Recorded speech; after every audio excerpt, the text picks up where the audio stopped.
Hello. On the bench today we have a Pioneer Model SA 9100. This one has a weak left channel, some hum, and some dirty contacts. The owner wants it recapped, cleaned, and working right. So that's what we're going to do.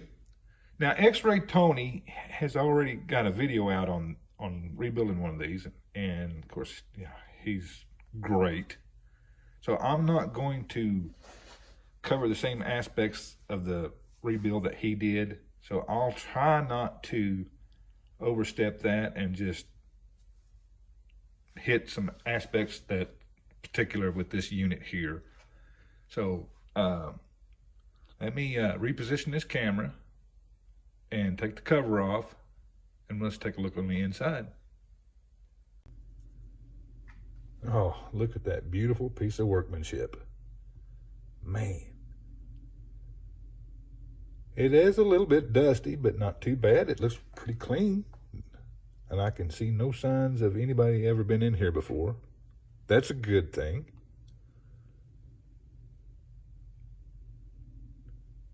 Everything seems to be all original in it. Not too bad.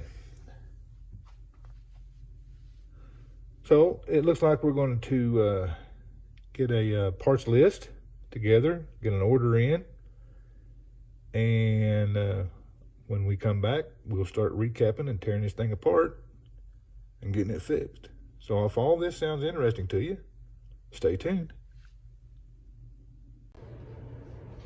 And we're back. And I thought this was interesting enough to include on the video. I'm sure you're looking at it right now thinking, wow, I mean, can you see this right there? Look at that. I would say that one is finished. And look at the heat stress on that board.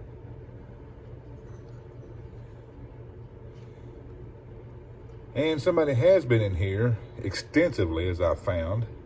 I mean, as you can see, that transistor right there has been changed. And I can't get a good picture of it. I don't know if you can see down in there how it's been cobbled in there. Never seen that done like that before.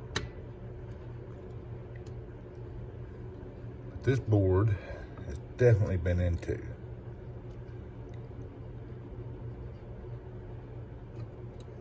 And also, of course, I'll see if I can slide this camera over without making too much problem. I don't know if you can see down in there. Look, and you can see burnt solder area down there. All these 4 diodes have been changed, but they just cut the leads and then soldered the leads together on this side of the board. I don't know if they didn't know they could just take those 2 screws out and just flip the board over or not. I don't get that. I don't know.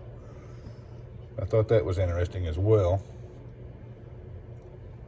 But, and for those that don't know, there's, on this particular unit here, down here, these 2, oh, I'm sorry, I'm so sorry. Nothing like hitting the camera this early in the morning. These 2 boards right here, they're kind of a bear to get out of there because they're tied together. Now, you can use an unwrap tool and take a couple of these things off. For me, I just unsolder the pins. To me, I don't know, that's easier for me. You know, you can do it both ways. There's nothing wrong with using the unwrap tool and wrapping them back in there. Like I said, I just unsoldered the pins, but you do have to unsolder, or I had to unsolder a couple of these pins. When you take these screws out down here at the bottom, you just didn't quite have enough room to pull these out and separate them here to get to the back of this board here. I had to do that, so. But anyway, I'm going to continue on with recapping this board in here. I've got power supply B board to do. and the main power amps and the tone control boards, and then we'll put her on the test bench and see how she's going to do. So stay tuned for more details as they pop up. And I'm back for closing statements or arguments, however you want to say it. This one, I downloaded the schematic from Hi-Fi Engine, and this one didn't even come close to that. There was so much differences into it that is pretty much useless for this particular unit here. So fair warning for anybody that takes one of these in to work on or something. If you don't have, I don't know what the deal is with the Hi-Fi Engine schematic.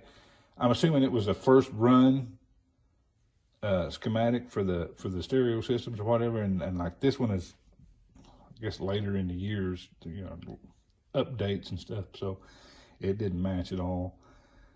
But I mean, we got through it just fine, so no big deal there.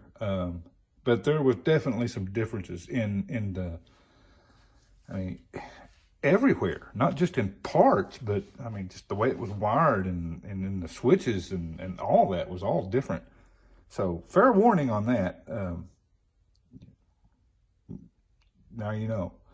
And also on on these capacitors here, I ordered these from Mouser in order to get the ones for the right diameter. These were a little taller, and I thought, well, those will be okay. I mean, we can, you know, make that work. Well, no, not really. I mean, yeah, I made it work, but here's what I had to do.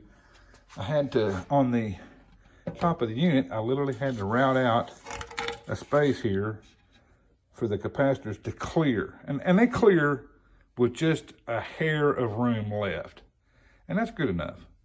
But, and I talked to the owner about it, and he's fine with it, so we're good on that. So fair warning on that too. So, but anyway, let's see if I can get a ding from YouTube here. Of course, this is radio, but see if I can find something to tune in for.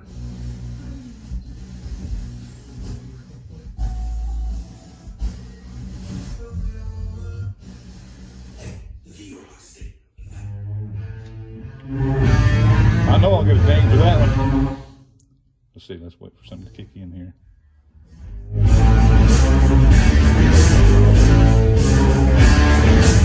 Don't know how good that's going to come through, but we'll leave that one alone right there.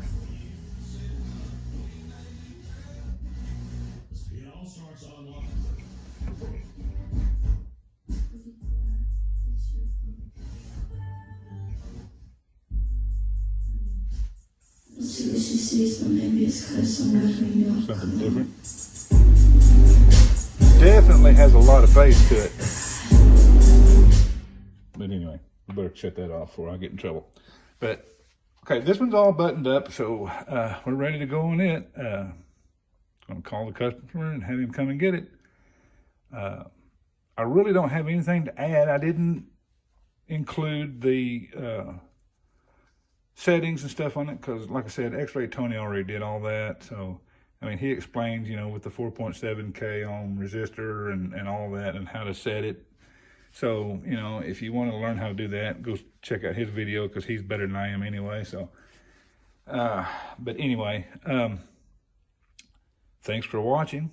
Stay tuned, and we've actually got a couple of Sansui 7000s coming up pretty soon. So, if that strikes an interest to you, we'll be posting those soon. Thanks for watching.